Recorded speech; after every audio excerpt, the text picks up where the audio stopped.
থানায় যদি সেটা না নেয়ার মতো কিছু হয় তারা পরামর্শ দেবেন, আমরা পরবর্তী কোথায় যাব।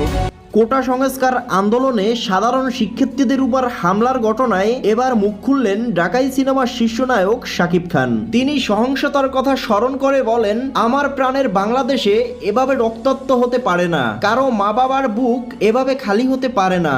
আপনারা যারা অভিভাবক পর্যায়ে আছেন তাদের কাছে অনুরোধ রইল, এখনই আন্দোলনরত শিক্ষার্থীদের সাথে কথা বলে এই সংকটের যৌক্তিক সমাধান বের করুন। এছাড়াও সুপারস্টার শাকিব খান বলেন, সব ধরনের সংঘাতের সমাপ্তি চাই। শিক্ষার্থীদের নিয়ে সুপারস্টারের এমন মন্তব্য দেখে অনেকেই সাধুবাদ জানিয়েছে শাকিব খানকে।